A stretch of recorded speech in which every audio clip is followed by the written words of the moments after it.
where we've been. Let me share the screen. Okay, so remember, this is our map, United States map. So we've been to a few places. So we started off in Plymouth, Massachusetts, which is up here in the blue. And so there we saw Plymouth Rock, Plymouth Plantation. Then we went to New York. We saw Niagara Falls. After we went to Niagara Falls, we went to, oh Lord, I lost my train of thought. We went to Williamsburg, Virginia, where we saw what life was like in the 1700s. We also went to Washington, D.C., which is like right here in the border of, stop doing that, please, which is on the border of Virginia and Maryland. And after that, we talked about the Mississippi River. We started to travel west. And so the Mississippi River, it starts in Minnesota and it ends all the way in New Orleans. We talked about that river. And then the Great Plains, which is all right here, where wheat and corn are grown, lots of open land, prairies. Okay, and so we also went to South Dakota. We went to Mount Rushmore, which is the mount that has the 4 presidents on there. So let's look at page 54. And you can unmute your mics if you know how. Okay. Just say, please don't write on the screen whenever I share it. Thank you.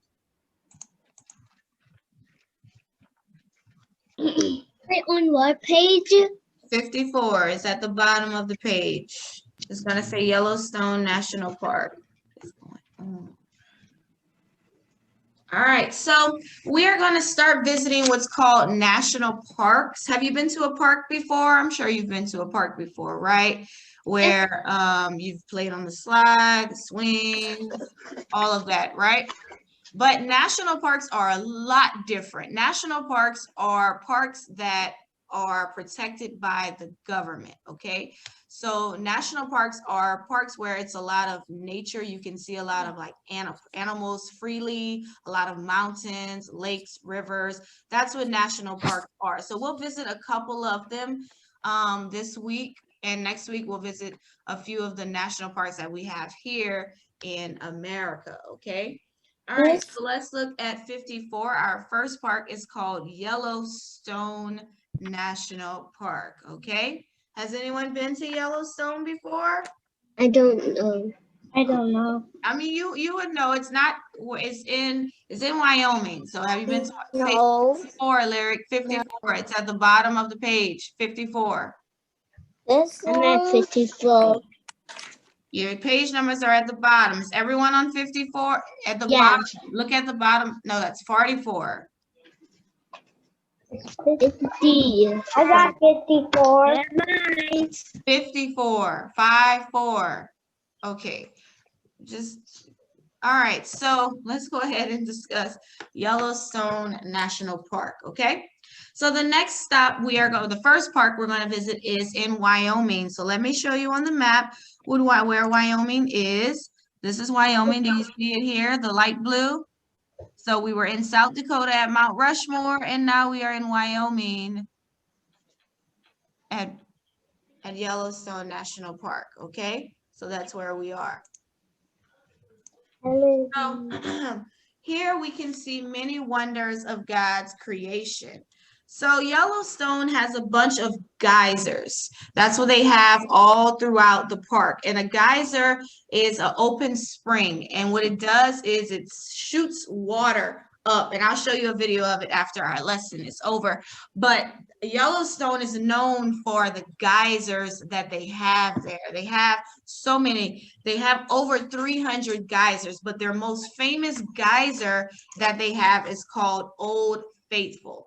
And it's called Old Faithful because it shoots water every 35 to 120 minutes. So all the time, if you wait for it, Old Faithful is going to start to shoot water out. And if you just between 30 minutes and like 2 hours, that's like the time frame. It does it every 30 minutes to 2 hours. And so the name of that geyser is Old Faithful. And so they call it that again because it shoots the water every single time. It never stopped. It always did. So Yellowstone also had, and that's a picture, if you look on the right there, that's Old Faithful Spout. That's how it spouts out. So it shoots up really, Wow. really hot. So you don't want to get too close to it. It might burn you. So you want to, watch it from a distance like the people were. Okay, so Yellowstone also has many beautiful waterfalls. You could also see bears. You can see different types of animals like elk, deer, bears, moose, buffalo, cougars, chipmunks, and all these animals. Yeah, all of these animals, they roam freely inside of the park because that's where they lived. And so being that Yellowstone is a national park, the animals are protected there. So you can't hunt the animals or anything like that. They are protected by the government, the national park. Okay. So there's also like 200 different kinds of birds that live in Yellowstone. So it's a really nice park. So many people go there to of course see the geysers, but you could hike there, you could camp there as well, because it is nature. Has anyone gone camping or hiking before? No. Anywhere? No? That's something you should try to do one day, okay? If Yeah. you're interested in that, okay? I So might go hiking. you went hiking before? And we're gonna go in the woods with our house. Oh, okay, that's good. Okay, so that is Yellowstone National Park. And so this is in Wyoming. It's known for the geysers that are there. Old Faithful is the most famous geyser. They also have waterfalls, different kinds of animals you could go there. You could hike there, you could camp there as well. So that is Yellowstone National Park. Okay, so let's go ahead and go to 55, which is right on the side of it.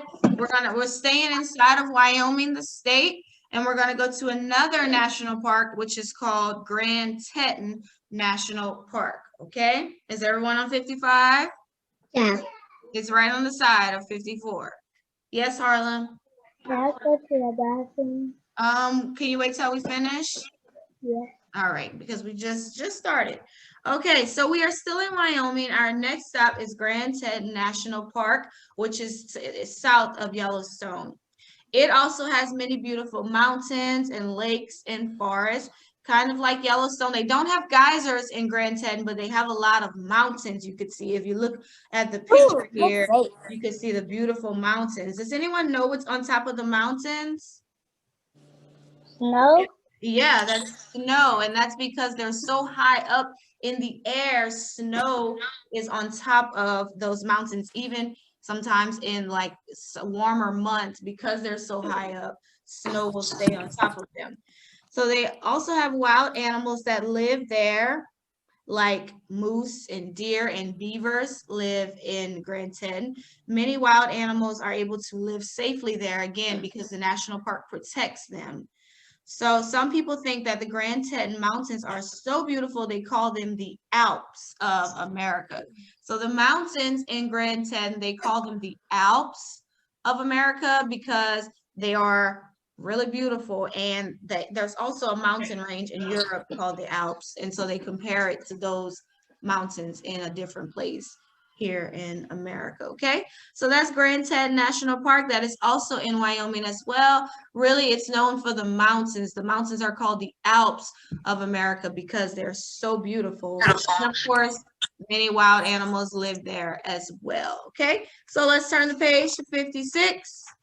Let's go to our next national park. And 156. Yes, it's just one page. Turn one page, 56.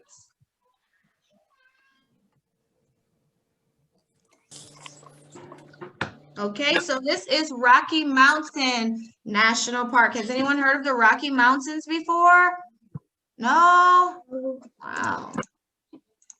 Okay, so we are leaving Wyoming here. If you look at the map, so we're leaving Wyoming and we're going to the state right underneath it, which is Colorado, right here. The orange, Colorado, okay? All right, so our next stop is the Rocky Mountain National Park in Colorado. Here we see some of the highest mountains in the United States. So the Rocky Mountains are some of the highest mountains we will find in our country, America.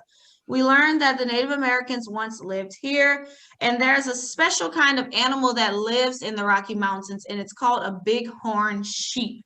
And if you look at it on page 56, that's it. So it doesn't look like a regular sheep, right?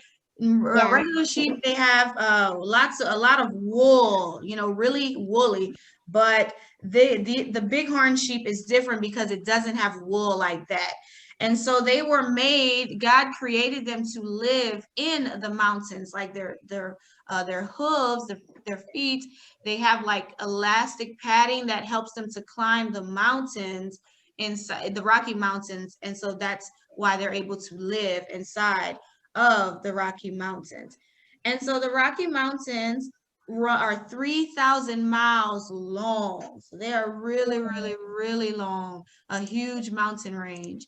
And so they run from Canada. Canada is up here, I'm gonna say like in the white, all the way down to New Mexico. So they run all the way down like that. So you could see them stretched out. So about 3,000 miles long. That's how long the Rocky Mountains are. And so, of course, you see the bighorn sheep, but there's other animals like black bears, like elk and deer. They also live in the Rocky Mountains as well. And so this is in Colorado. So this was our third national park, the Rocky Mountains, some of the highest mountains in America. They're 3,000 miles long. They extend from Canada to New Mexico, and one special animal there is the bighorn sheep. Okay, cool.